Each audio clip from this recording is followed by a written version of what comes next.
see any audio or video technical difficulties, but I'm going to start sharing my screen here.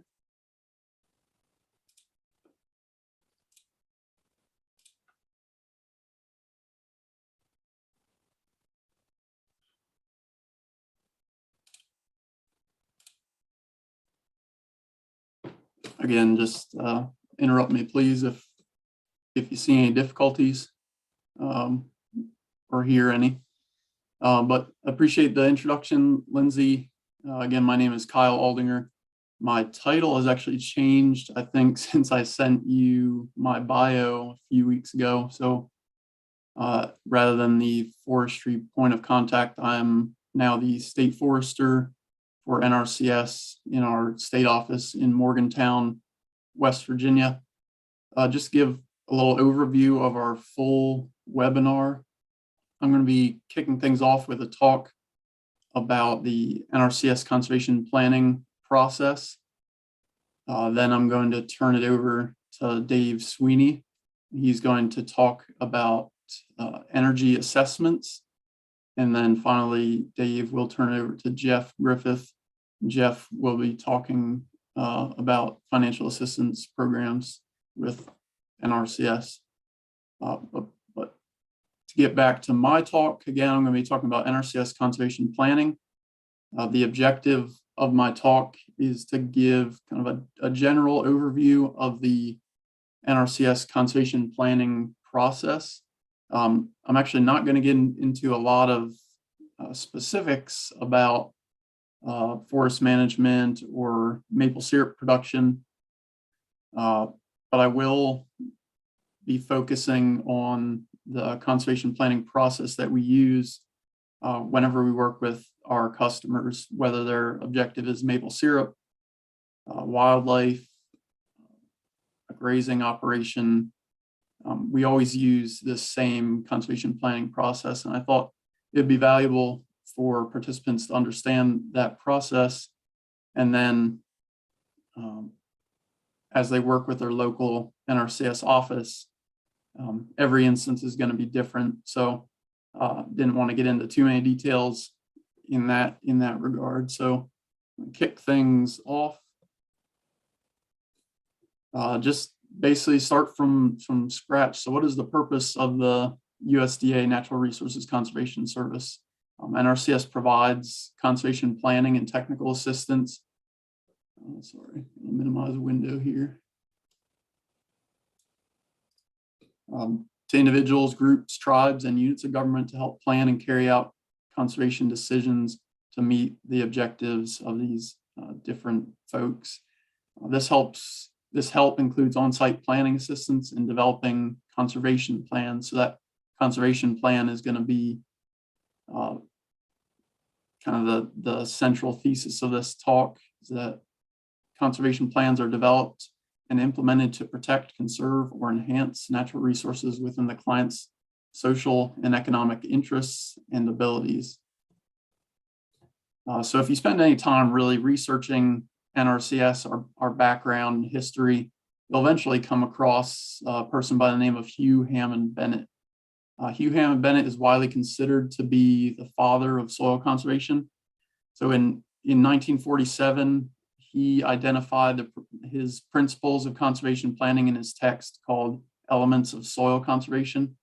And in that text, according to Bennett, an effective conservation planner must adhere to 5 principles, and they're listed there on the screen. They are to consider the needs and capabilities of each acre within the plan, to consider the client's facilities, machinery, and economic situation, to incorporate the client's willingness to try new practices. Number 4, to consider the land's relationship to the entire farm, ranch, or watershed. And finally, to ensure the conservationist's presence out on the land. And as a conservation professional myself, I really gravitate especially towards that last one because we all love being out in the field, and he had the foresight to make sure that our agency focuses on actually getting out in the field and working with our customers, and not trying to do everything remotely, which seems to be the direction that a lot of things are heading. Conservation planning helps customers, conservationists, and others view the environment as a living system, which humans are a part of. Conservation planning enables customers and planners to analyze and work with complex natural processes in definable and measurable terms. I'm not trying to be subjective, trying to be objective about it. So the tangible product of following Hugh, Hammond, and Bennett's principles then is a conservation plan. But then again, we have another question: what is a conservation plan? There's a definition there. I'll read quick. It's a record of decisions and supporting information for the treatment of a unit of land meeting planning criteria for one or more identified natural resource concerns as part of the planning process. The conservation plan is the customer's document. We're just Nrcs and our partners are just working with the customer to develop that plan. The plan describes a schedule of implementation for different practices and activities that are needed to solve identified natural resource concerns and take advantage of opportunities on the land. It may include component plans that address one or more natural resource concerns. And examples of those component plans include nutrient management plan, grazing plans, integrated pest management, wildlife management, forest management plans, and then of course, energy assessment, which is kind of going to be our central focus of this webinar today. The needs of the client, the resources, and then of course, federal, state, tribal, territorial, and local laws and requirements will also be met in that plan. Conservation planning is really based on a desired future condition that is developed by the customer for an individual conservation plan. Desired future condition really just describes, in the context of different natural resources, where you want your operation to go compared to an existing condition, what it is today. So this desired future condition, again, framed in the context of different natural resources. Natural resources are defined by Nrcs to include soil, water, air, plants, animals, and energy. And then we also have related human factors that are considered when providing conservation assistance, because human values and activities influence how these natural resources are managed. And so if soil, water, air, plants, animals, energy, and humans all coexisted perfectly, we wouldn't really need conservation planning.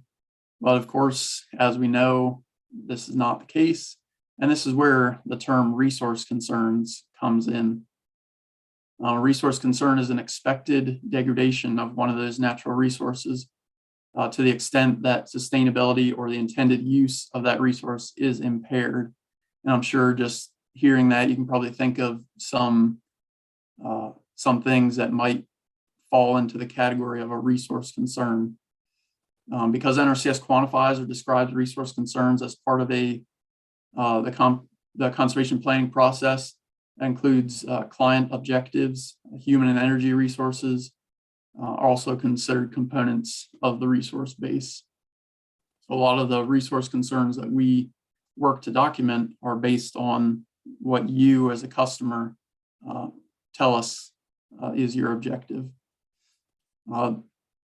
There are two broad types of natural resource concerns, resource concerns, the first being the natural resource concerns that we already talked about, and then the social and economic resource considerations and concerns. So we try to keep the soil, water, air, plants, animals combined there with the humans. They're all playing a vital role in the conservation planning process. And our roadmap through all of this is the Nrcs conservation planning process, which is displayed in the figure you can see on your screen right now. The planning process is used by Nrcs, work with our customers. It's a 3-phase, 9-step process. And although you see them here kind of in a sequence, the process is very dynamic. We'd really start with any of the first 3 steps, or even in step 9 of the planning process, depending on where the customer is when they reach out to NRCS. Cycling back to previous steps is often necessary. For example, step 1 and 2, which are identify the problems and determine objectives, may not be finalized until step 4, which is analyze resource data, is completed. Also, some planning activities may overlap planning steps, and some activities may not necessarily occur in a particular planning step each time. So while it is a really effective framework, it's kind of fluid. I also want to note here that NRCS conservation planning process is a team effort.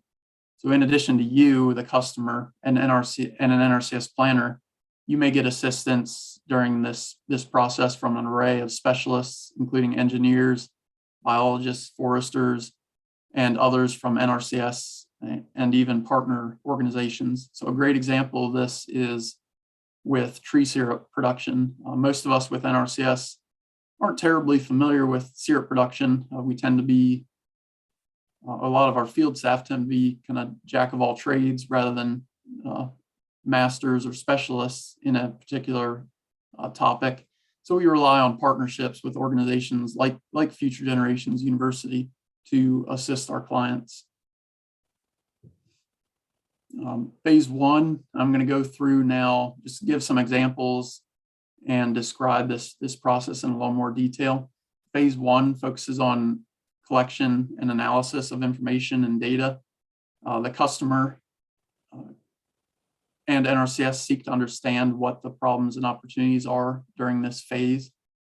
So to begin this phase, the first step is that the customer needs to contact their local NRCS office to request assistance. I believe there was a link in the announcement for this webinar, and I also have a link on the next page that you'll be able to see. So once you reach out to your local office, an NRCS planner will meet with you on your land. Remember, back to Hugh, Hammond, Bennett's principles, working with the customer on their land is critical to the conservation planning process. So we'll meet with you on your land to discuss your objectives and investigate potential problems and opportunities. We'll also work with you to collect and analyze data across the entire property.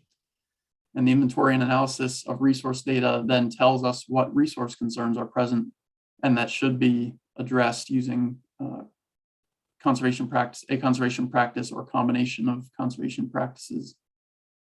During this phase, you should also establish what we call farm records with the USDA Farm Service Agency, which is usually co-located with NRCS in our offices. So establishing farm records will allow NRCS to build and maintain your conservation plan in a unique case file and to keep track of that over time as your conservation plan evolves. So many of our customers in West Virginia have diverse operations that may include multiple land uses such as forest, pasture, and cropland. So our goal as NRCS is to work with a customer to develop a whole farm conservation plan that covers all of your land uses, objectives, problems, and opportunities. Therefore, your conservation plan may contain multiple components such as a nutrient management plan, a grazing management plan, forest management plan, and an energy assessment, which again is the primary focus of tonight's webinar. Dave Sweeney is going to provide more information on energy assessments during part 2 of this webinar after I've gone through a few more slides. But for now, remember that the first step is to reach out to your local NRCS office for assistance. To that end, I've listed there a URL to find your local NRCS office in West Virginia. Note that the state abbreviation in the URL is highlighted in red. So if we have any folks on here from surrounding states or further abroad, you can simply change the state abbreviation in that URL and it'll take you to your own state. So if you're in Virginia, change that WV to VA. it'll take you to contacts for your state. Phase 2 focuses on understanding the solutions to problems and opportunities that we have already identified in phase 1. During phase 2, you'll work with Nrcs to formulate alternatives. Alternatives are sets of conservation practices and activities developed by the customer and Nrcs together to address resource concerns or opportunities and achieve proper management of those resources. Our goal is to provide you with multiple alternatives to choose from and provide you with enough information as possible so that you can make the best decision possible. By the end of phase 2, you will be able to make a decision about those formulated alternatives, and that will become the preferred alternative that will carry on into the next phase. The information provided by Nrcs during phase 2 typically includes things like maps, an activity schedule, descriptions of the planned conservation practices, cost estimates, and any other supporting information that you need to weigh your options. So I've got an example there of a kind of just a generic map shows some different conservation practices on a unit of land where there are multiple land uses. Making a decision during phase 2 doesn't obligate you to anything during the conservation planning process.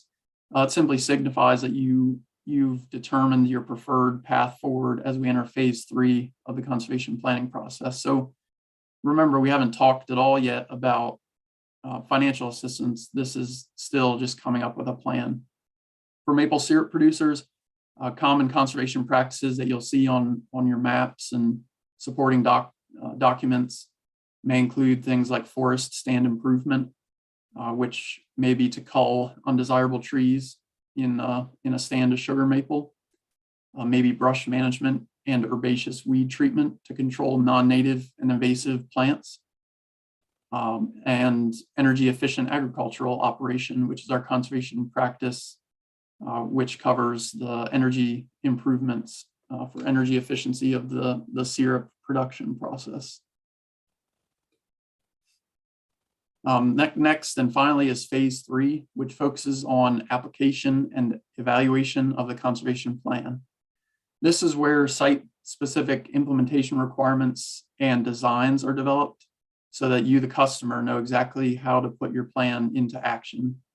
And it's not until step 8 of phase 3 of the conservation planning process that Nrcs financial assistance really solidly enters the equation. Now, of course, we will have had that conversation with you by this point because it's important to know what financial assistance is out there as you're deciding on your preferred alternative.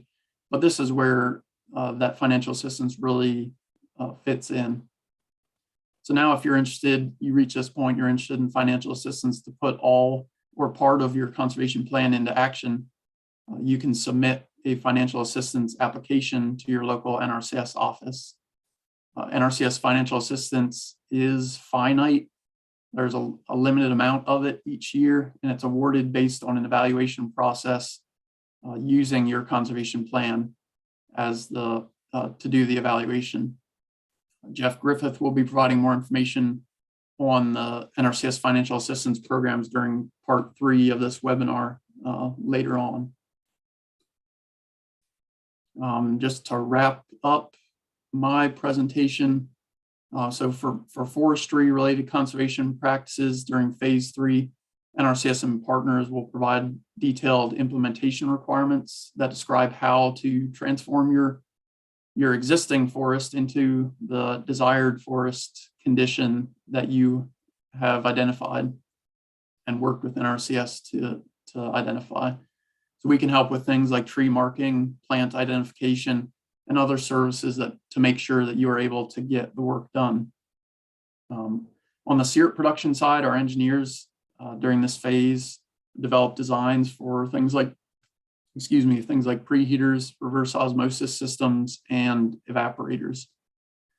And so in closing, remember that the conservation planning process is a really dynamic and almost cyclical process. So you've reached phase 3, you've implemented these conservation practices, that does not mean that the process is over.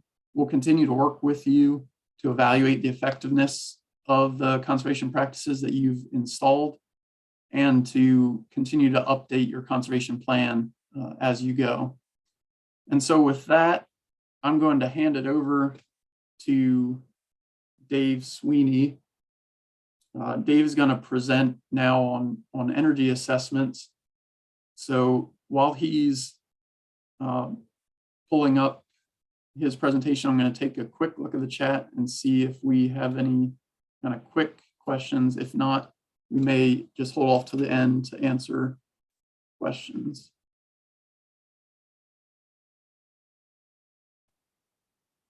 So I see one question from Christine. It says, on-farm energy for syrup production uses lots of wood. My idea is to burn with a biochar kiln, pushing excess heat to the greenhouse. Is this a project that might be partially funded through EQIP? Is this may be considered soil health or climate goal, as well as specialty crop? Not sure where this fits in. There's a lot to think about there. Sounds like an interesting idea. We are definitely have been looking into working with our customers more in the biochar, which is an area we haven't really worked as much before. So there are definitely things there that I'm seeing that the NRCS could help you with in a variety of ways, with technical and possibly financial assistance. And again, the best way to answer that question, especially being located in North Carolina, is to reach out to your local NRCS office. But I know there are a lot of states interested in that biochar, using biochar as part of the conservation plan. And so I appreciate the question. And Dave, if you're ready, I'm going to turn it over to you.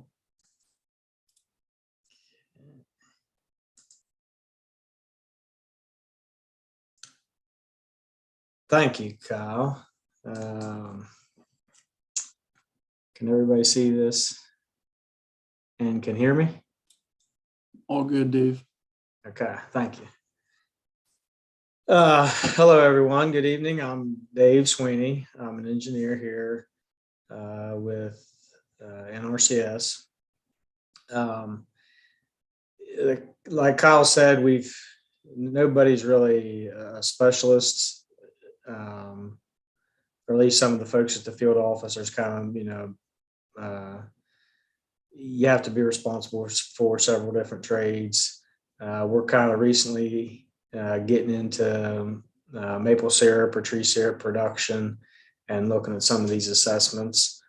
We have, looked at a couple of these and moving towards some energy efficiency implementations. I'm going to kind of go over the assessment process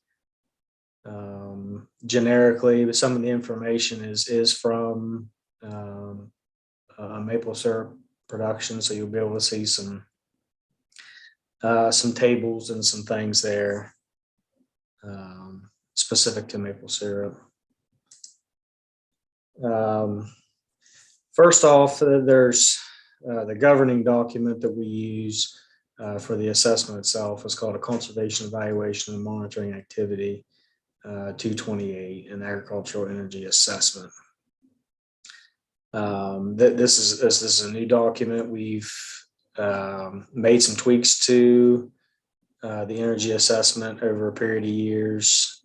This is the most recent version. One thing that has not changed is this ASABE S612.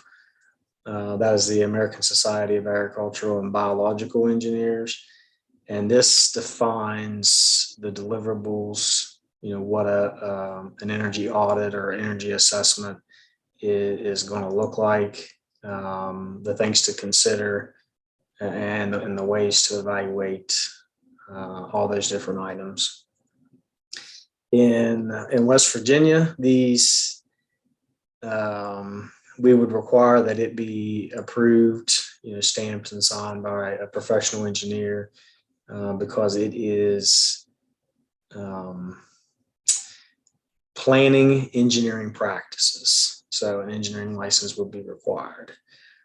The SEMA 228, it requires that somebody be a qualified individual to complete the energy assessment. One of the individuals that is qualified is a West Virginia professional engineer. I think there's also some state level certifications that can apply to that. So there's various people that can do that. But in West Virginia, you would need to be at least one of those people and or a professional engineer.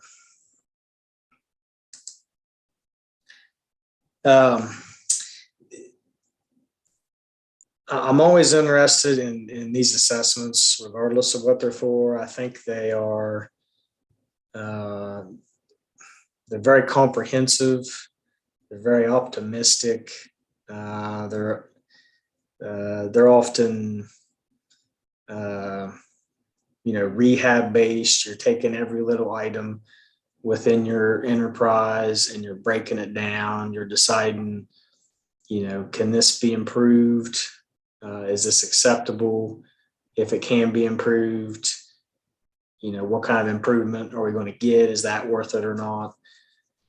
So I would encourage you, if you have the ability to participate in an Nrcs program and are eligible for an energy assessment, whether it's maple syrup or anything else.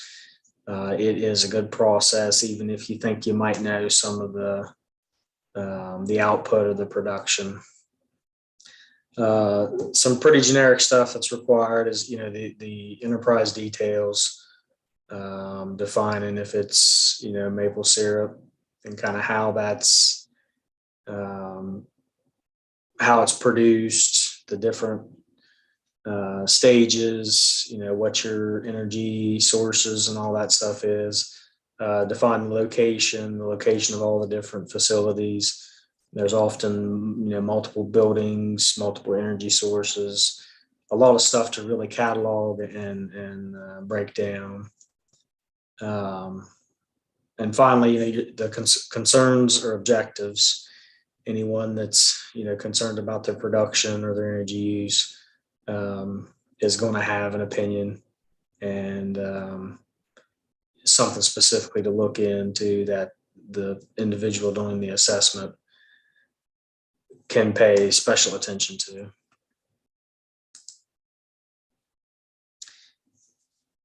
Required to do the energy assessment is the use baseline. We're looking for 12 consecutive months of all energy consumption. That would be electricity, fuel oil, wood, any type of energy that's consumed, in a consecutive 12 months to see the change in seasons and how that's being used. A lot of the stuff that we typically do in West Virginia is poultry production, whether it's meat broilers or layers. It's heating is a huge energy.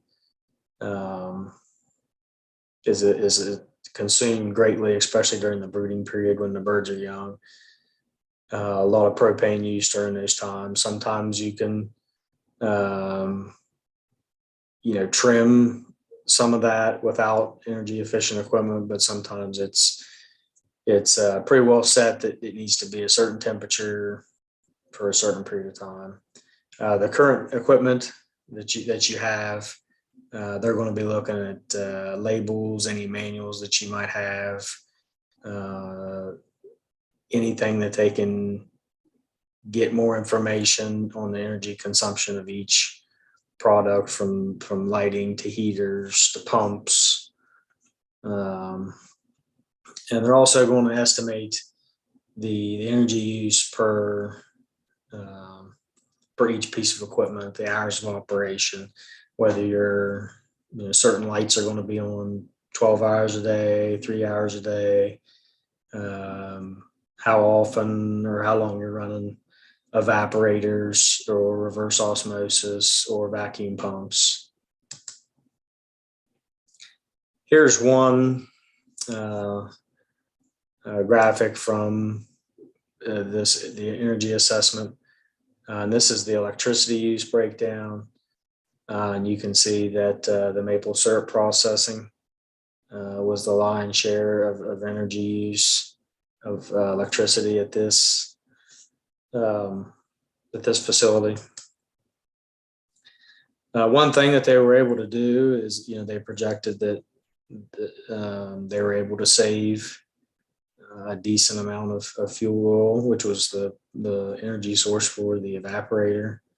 And we'll get into how they were able to do that. And now kind of the product, or what's the takeaway from the energy assessment is the recommended improvements. They're going to estimate the energy savings with each improvement. For example, to use lighting, if there's a CFL bulb, you're going to save 20-25% going to an LED. If it's incandescent, you might save 80 to 90% energy use going from an incandescent bulb to an LED bulb. If it runs for 4 hours a day, a kilowatt hour of energy or electricity is 11 cents. The bulb costs $25. They're going to generate a payback period, which it'll pay for itself in 1.2 years. They're also going to prioritize that payback period, which will kind of rank what your improvements are going to be, what's going to pay for itself the quickest. And to get kind of at that question that was asked about a char kiln, I'm not familiar if a char kiln would reduce the amount of energy. It seems like it would. They would be able to estimate if it would reduce the energy used by a certain amount. Would it pay for itself to implement something like that? Using the heat to heat a greenhouse, while that is resourceful, it wouldn't necessarily fit within our conservation practice standards, which I'll talk about here directly. It's geared strictly to reducing energy use. Another thing that they're going to be doing within the recommended improvements is estimating the reduction of greenhouse gases and emissions.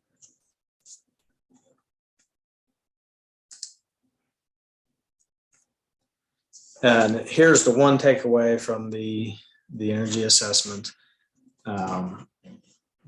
They had no Sap Preheater. If you're looking at the diagram there, a Sap Preheater is simply a coil that is mounted in the exhaust hood, and cold sap is circulated within that coil and then returned to the evaporator. Not only does this, reduce the water content within the sap, but it also increases the temperature. So the evaporation process is much quicker. You can see some numbers there between the fuel savings, the efficiency, and some of the temperatures. The enhanced preheater, my understanding is they'll inject air, which reduces the density of the sap. It'll allow it to be uniformly or possibly quicker, more quickly heated from the steam. But regardless, a Sap Preheater would save energy. And in this gentleman's case, it reduced his energy consumption by 33%. He was using about 1,500 gallons of fuel annually. He had about 11,000 taps. And back when this was done, the fuel oil cost was $2.64 a gallon, which I think it's probably $4.50 a gallon now. But regardless, there was an annual cost savings, and based on the installed cost, and we use a non-discounted price for this, but it was within the payback period, and you can see this reduction in greenhouse gases and air pollutants. And while you have stuff that is recommended, you'll have stuff that's not. This gentleman's evaporator was considered 50% efficient. A more efficient one that's available would be 60% efficient. While it would save fuel oil or energy, it was not enough to install. The payback period would not be within the estimated useful life of the improvement.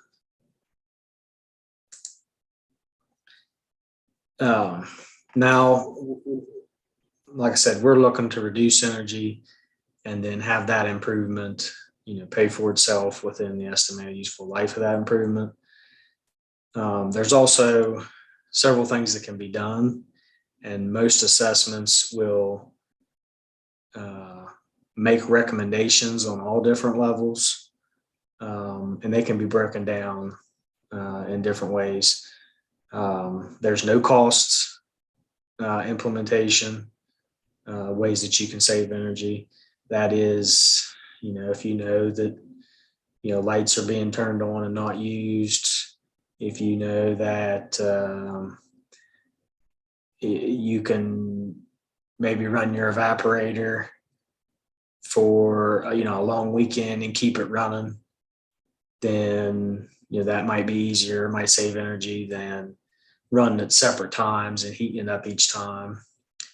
There are low cost implementations. Those are dimmers on light switches, programmable thermostats, motion activated lights, temperature sensors that kick on. They'll adjust the thermostat for, say, a heater, a radiant heater. And then there's energy efficiency, which is the kind of implementations that we're looking to implement through a cost-shared Nrcs program. These are going to be, the enhanced Sap Preheater that has a payback period within its estimated useful life. It's going to be radiant style heaters with electronic ignition, no pilot lights, instead of a forced air heater that might heat the air, where radiant heaters, heat the objects, heat the birds, or, heat whatever's in the building. And we always get questions on renewable energy. And while those aren't really, it's not something that we can cost share or implement. There's always improvements to be made, and we would always encourage somebody to take advantage of those things, as available. Regarding the design itself, and what we need to implement, and energy improvement, it would fall within 3 of our practices. And Kyle had mentioned the 374, which is the Farmstead energy improvement. That is where all the maple syrup improvements would be.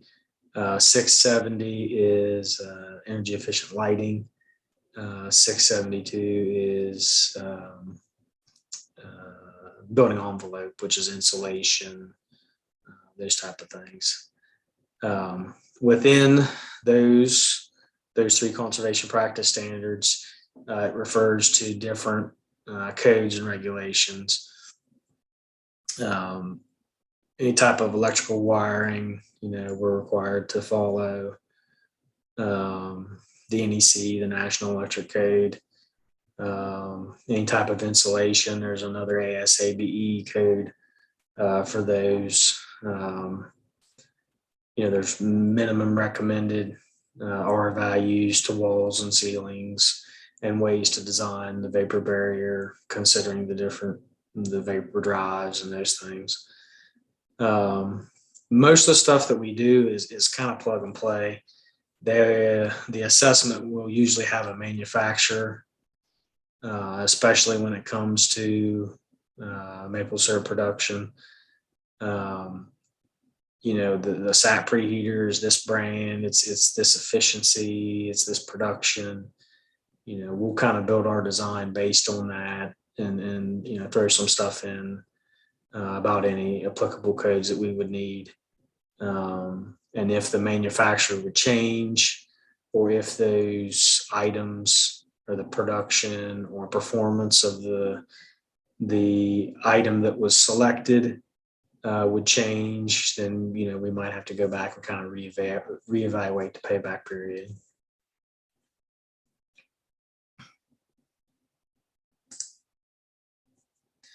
And I think that's all I have. Let's see if there's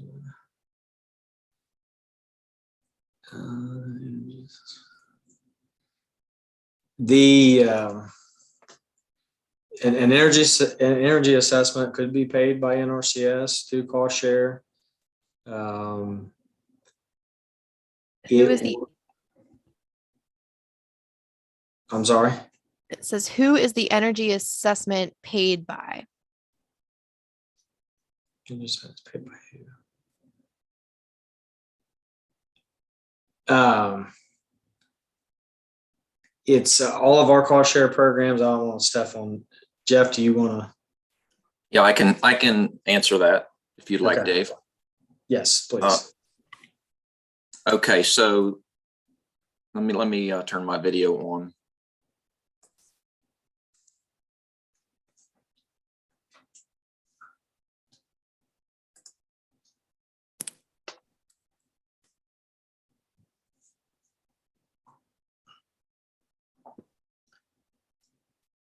Sorry about that, Jeff.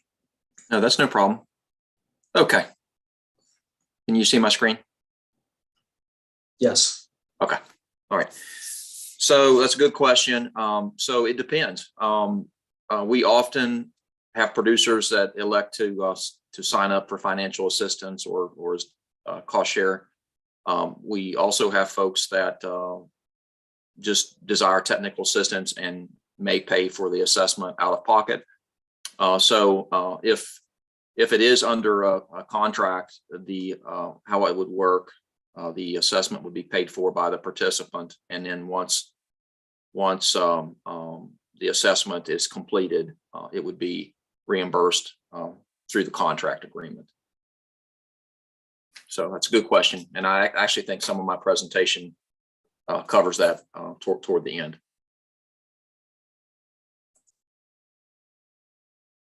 Let's see here. Okay, I'm new to Zoom, so I apologize. It took me a minute here to learn where the buttons are. Okay, so I'm going to talk about primarily our environmental quality incentive program tonight. We use the acronym EQIP. This is probably by far the main conservation program that we have in our agency, specifically through a variety of different landscapes that we work across West Virginia. Also, EQIP's offered throughout the United States. So real brief, EQIP is authorized through the 2018 Farm Bill, and Nrcs administers that program. Through the program, we offer technical assistance as well as financial assistance for conservation practices or improvements. The assistance through EQIP is contracts between USDA and the participant or the applicant, and those can be short-term contracts, 1 to 2 years, or they could be more lengthy contracts, 2 to 3 years, up to even 5 or more years. A lot of the contracts that we obligate in West Virginia are in the 2 to 4 year range. So real quick on how we prioritize within West Virginia, how we spend the allocation of funding that we receive. Our state conservationist ultimately decides the direction of the program. We receive input from our state technical committee, from partners, partnering agencies, conservation districts, local work groups. All that is relayed up annually, and then there's decisions made at the state conservationist level on how we roll out our EQIP program. We have a variety of sub accounts that we offer in our state, as well as other states would have, I'm sure, also. So the picture in the background is a crop grazing type operation. That could be addressed, as well as forestry, wildlife. Just a variety of different operations could be addressed through EQIP. Very briefly, this is not an inclusive list, but I want to hit real quick on eligibility. So eligibility, number one, we have to be eligible for EQIP assistance, you need to be an agricultural producer. That means that you're currently producing something or you're in production. So we could not use EQIP funds to buy equipment or to put someone into agricultural production. So there has to be product being produced. That could be a crop. That also could be timber, maple syrup, a different type of syrup. We often say maple, but we realize there are other types of syrup being produced, and that's recognized and would be eligible under this program also. Also, there needs to be land eligibility. The land would either need to be agricultural land or non-industrial private forest land. And the final component is a resource concern address. And that was, Kyle did a good job initially talking about that. We must, with the EQIP funds through a contract, we must address at least one resource concern. But in return, we realize that there will likely be some production benefits off that, but also we're treating a resource concern or multiple resource concerns. The assistance to SERP producers, I'll hit this real quick. We have a variety of different opportunities. And this all started actually 2017, 2018. We heard input from a local work group on maple producers, but it primarily hinged on forest stand improvement and brush control and things like that. And about a year ago, we offered some energy, I call them scenarios, but they're actually energy opportunities for maple syrup operators in our EQIP payment schedule. And that's when we started realizing that we have an opportunity because we have this industry in our state that most of our producers are not aware of the programs and the services that we can provide because historically we have not worked or wrote contracts for maple syrup producers. And so therefore we made a concentrated effort last spring to outreach and to get the word out and to try to start building upon that and to explore energy improvements that we might do. And we'll tell you right now, we're not experts on maple. We're not, or at least I'm not an expert on energy.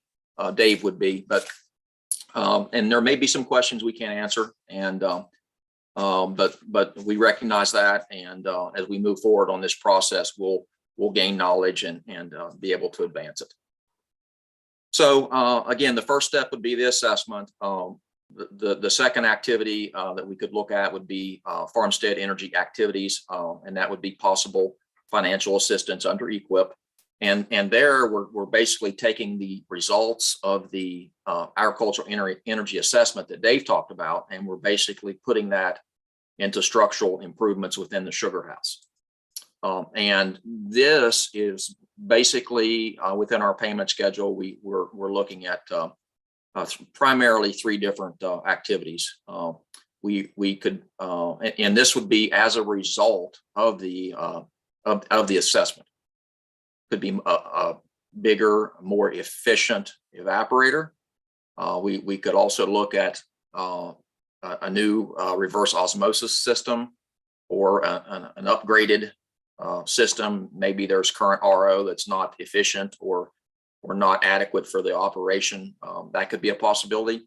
And the third item Dave talked about a good bit is an enhanced high efficiency preheat system for syrup processing.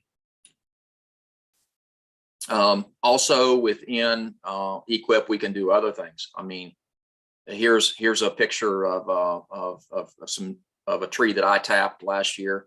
And Kyle had mentioned Cultree. So the tree on the right, although it's a red maple, in my review, I would call that tree because it's damaged at the bottom. So basically what that would do is we're hoping that would release the canopy and cut down on crowding, and down the road, the crop tree would hopefully produce either more sap or a higher sugar content of sap. Some other things that we've done in the past to some degree is grapevine control, and also invasive species control within maple operations. So those are some opportunities. Also, there could be some other things out there that might be individual to your operation that we might incorporate into an agreement also. It could be wildlife. It could be pollinator improvement. It could be maybe you have an erosion problem on your access to your sugar bush, and maybe we could look at something like that to improve that area.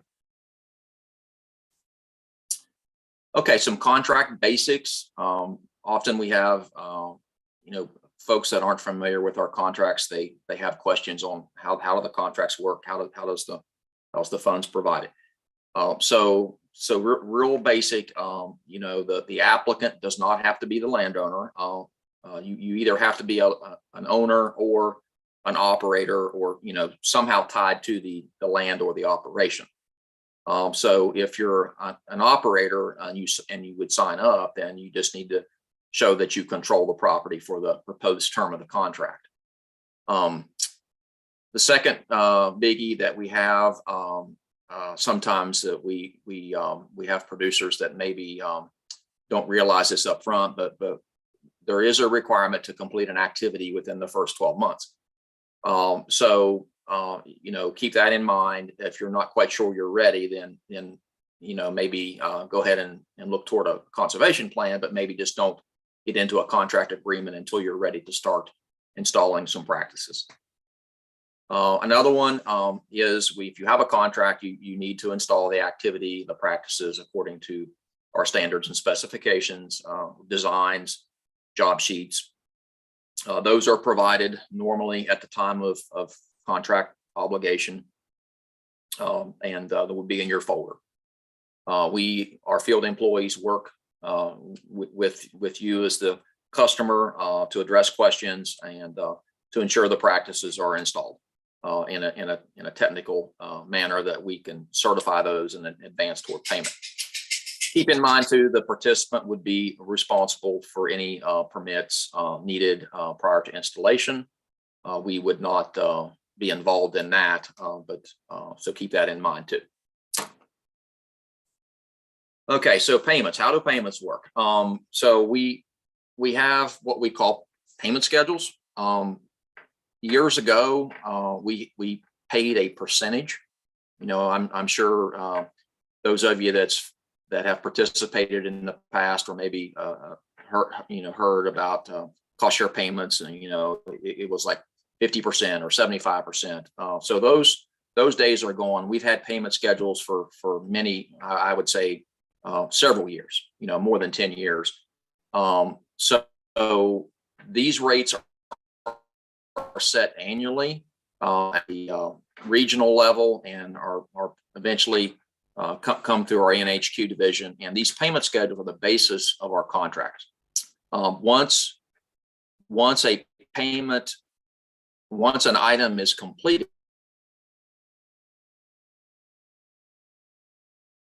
the payment is actually based upon the rate that's in your contract and the extent that you agreed to do within the contract.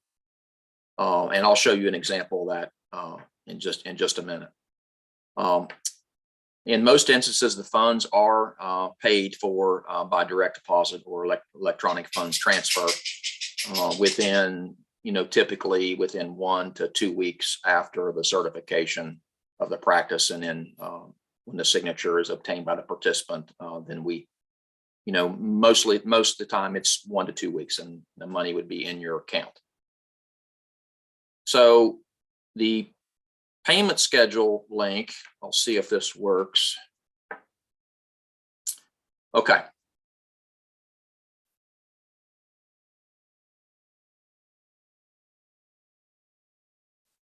Okay, so I highlighted, this is our 2022 payment schedule, and we've had a lot of questions from some producers over, okay, if I get into a contract for an energy assessment, what am I paid? How much money would I get?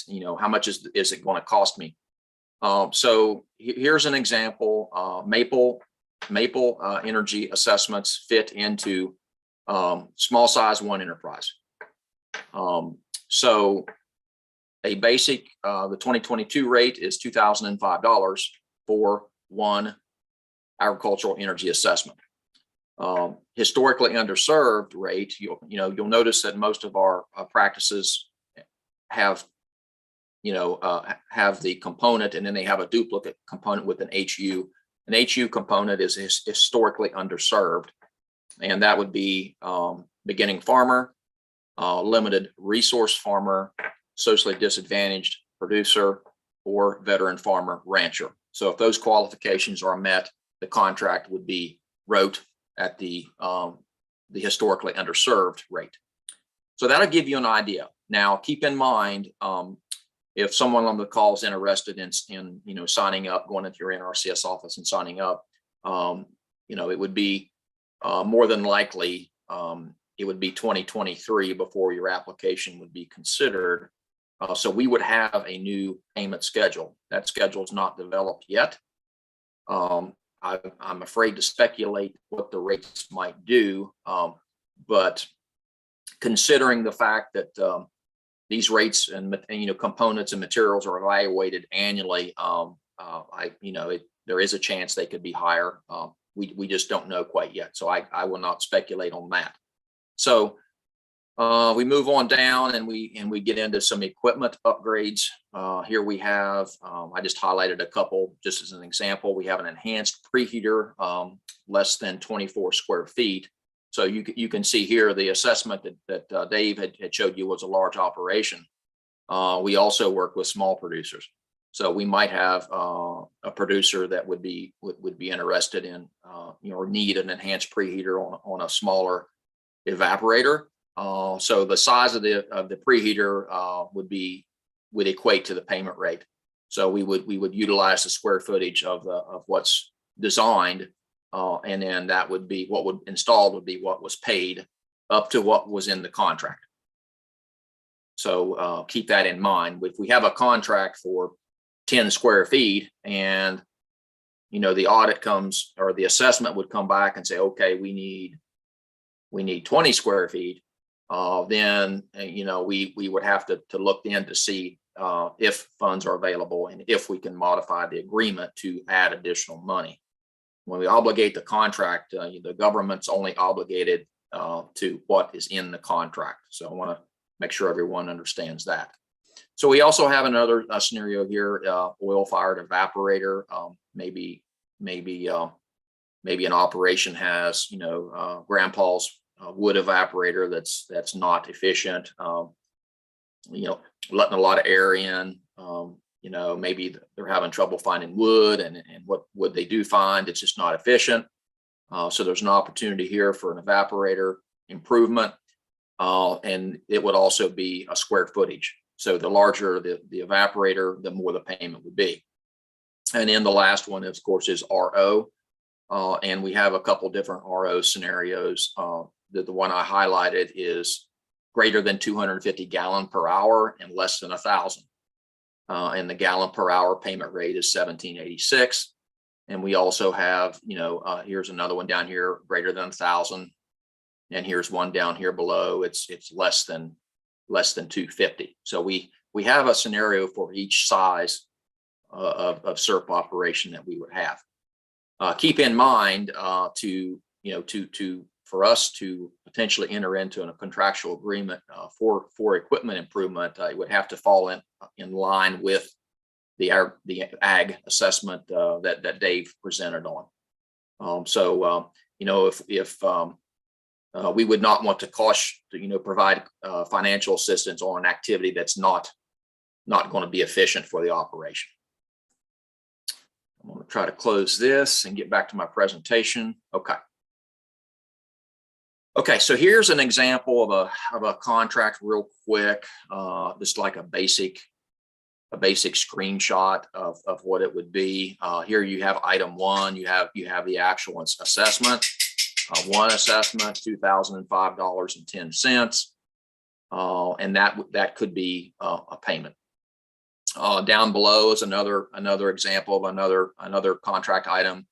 It could be a different contract, or there could be a multiple item within the same contract. And here is maple syrup processing, reverse osmosis. And you can see here the component is 250 gallon per hour to less than 1,000, and it was planned at 300 gallon per hour. So this amount here times the unit cost would be the payment. And let's just say the producer, and once the audit's done and the producer actually installs the equipment and it's 280 gallon per hour, and that's the system that was designed, then the 280 would be what would be paid, multiplied by the unit cost.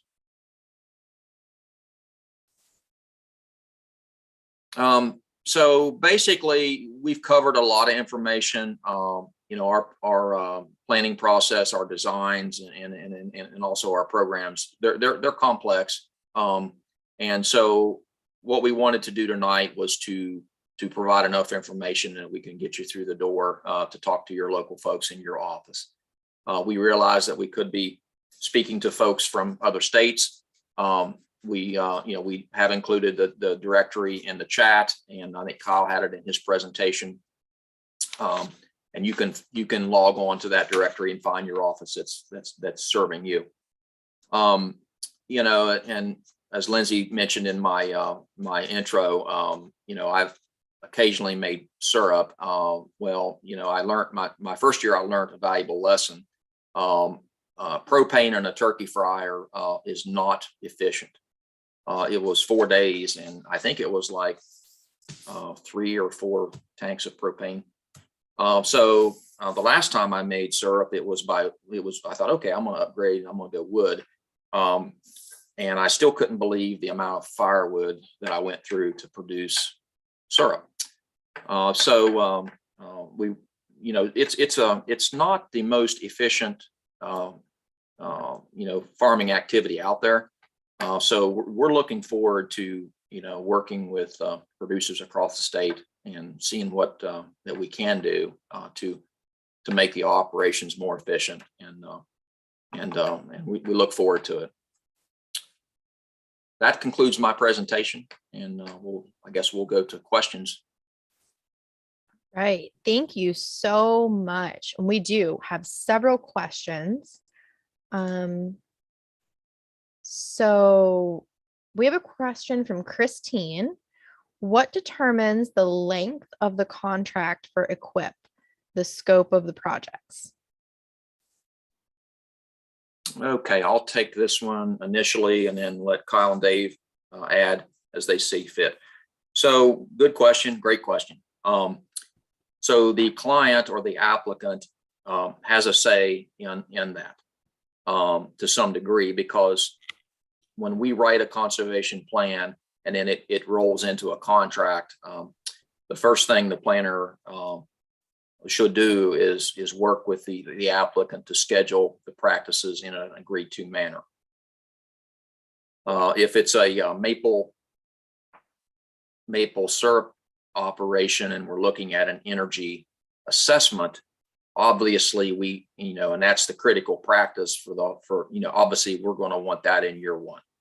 Now, if we would write a contract with you today, that practice would likely be scheduled in May or June of 2023, and it would show in the contract as 2023, and then the participant would have up to 12 months to complete that activity.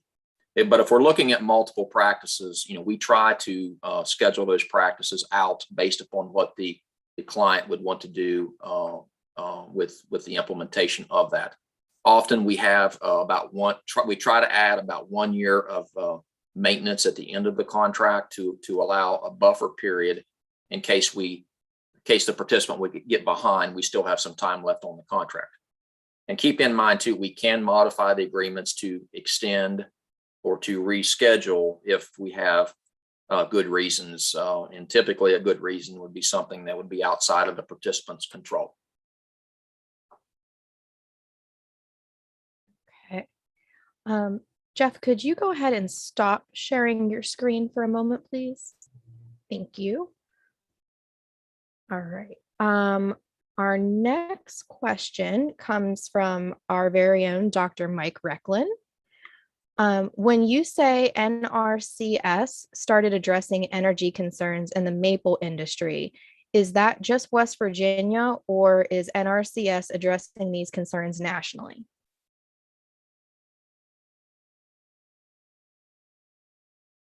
So good question, Mike. West Virginia has historically worked with energy on agricultural operations for many years, but it's been primarily in the poultry industry. Other states has been working the energy with EQIP and maple. And we've talked to other states and garnered some information, specifically New York, Massachusetts, some of those states. And so, yes, there has been past years where NRCS has worked with producers in other states through EQIP on energy type practices. Kyle or Dave, do you want to add to that? I think you hit it. Yeah, wherever there's maple syrup being produced, I think it's something that we're interested in working with our customers on. And I don't know, we've been working with Kentucky recently, trying to set up a training. Okay, awesome. Our next question is from Mike Shaw. Is there a cost for the conservation plan, and would the plan identify possible contract scenarios? I can take this one since I had typed out a response before I realized it couldn't be seen in the chat, or at least the way I sent it to hosts and panelists. Yeah, that's another good question. The conservation plan and any technical assistance that NRCS provides is free. So that's just a service we provide. Our biggest program is conservation technical assistance, and that's free assistance to our customers. Then the conservation plan will identify one or more conservation practices to address the identified resource concerns. So if the customer chooses to apply for financial assistance, say through EQIP, as Jeff has been talking about, you would be applying for financial assistance for the conservation practices listed in your conservation plan. So yeah, that plan is basically like building your way into what you can apply for financial assistance.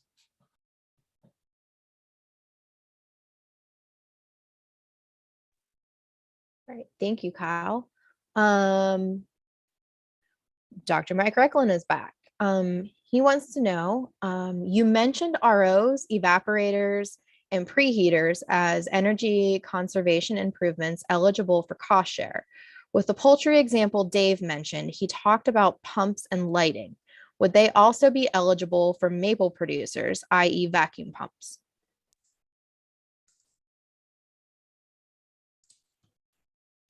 Yeah, typically any type of pump would be eligible under the motor upgrade scenario. These are typically the energy efficiency. They're not, the upgrade would not be considerable, but it would, and the use period is not long enough usually. So it's kind of uncommon for stuff like that to fall within the payback period. But it would be eligible. There was one that I was involved with early on years ago, and it was a dairy, and it was used in a cooler, and it was very inefficient, and it was used very frequently. So it was within the payback period.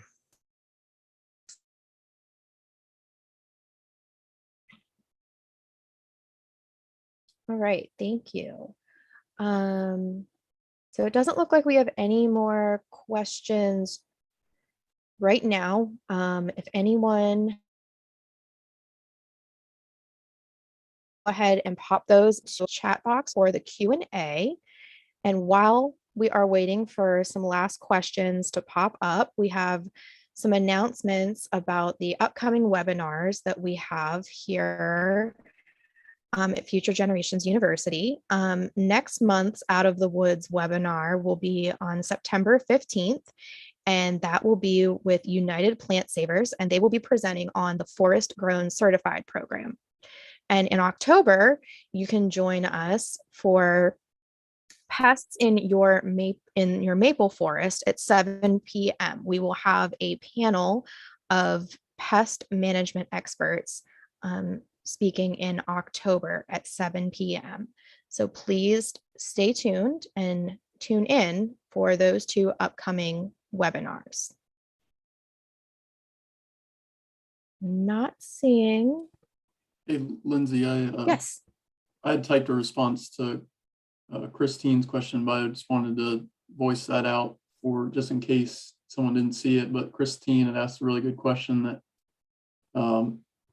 I had in her previous question. I had recommended she contact her local NRCS office, and she asked if there'd be anybody with a background in syrup production there, or if that was necessary for someone to have that background. And I just wanted to say that I think, as Dave pointed out, NRCS, we have some specialists, but most of our staff are generalists. They're conservation planners, and that typically means that they, again, are Jack or Jill of all trades, and they are very skilled at, if they don't know the correct answer, they'll tell you they don't know, and they'll find someone, a partner, someone else that can get the answer, and we'll do the research and try to point you in the right direction. So I wouldn't let that stop you from reaching out to your local office. They'll help you find who you need if they don't know. We also have another question here from Mike Shaw. So if issued a contract to upgrade an RO, the customer would have to pay for equipment up front, and then once installed, would receive the payment mentioned in the payment schedule? So typically, yes, there is an exception.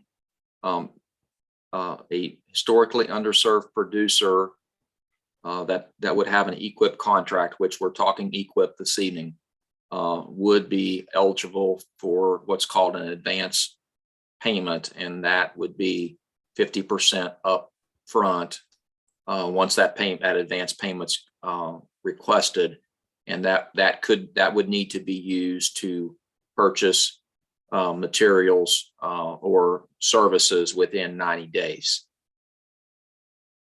So if the applicant would not be a historically underserved client, then it would be the contract holder would purchase the equipment or whatever conservation practice, whatever materials would be needed. And then once it's completed, then and certified complete, then the payment would be made. Good question.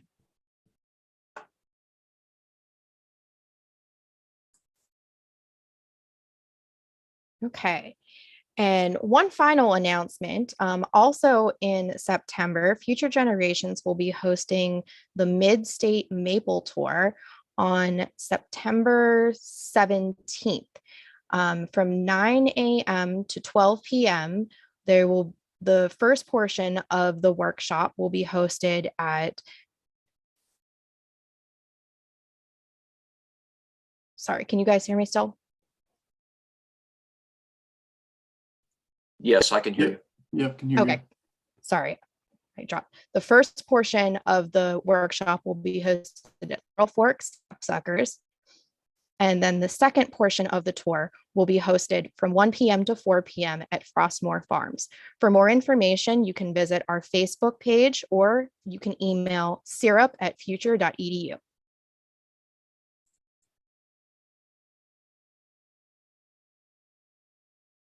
And if we don't have any more questions, I think we can go ahead and have Kate launch our poll. Thank you so much, Kyle, Jeff, and Dave. You guys were awesome this evening. It was a pleasure to have you on the Out of the Woods webinar.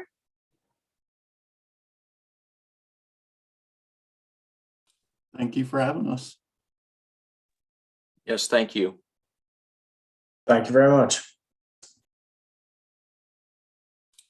If anyone has any questions they think of later, do feel free to reach out.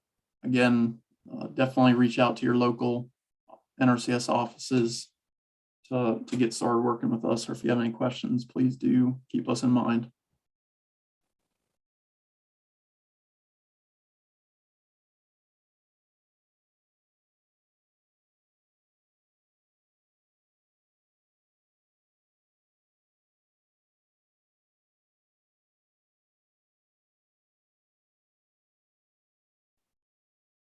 Well, thank you so much, everyone, and have a great evening.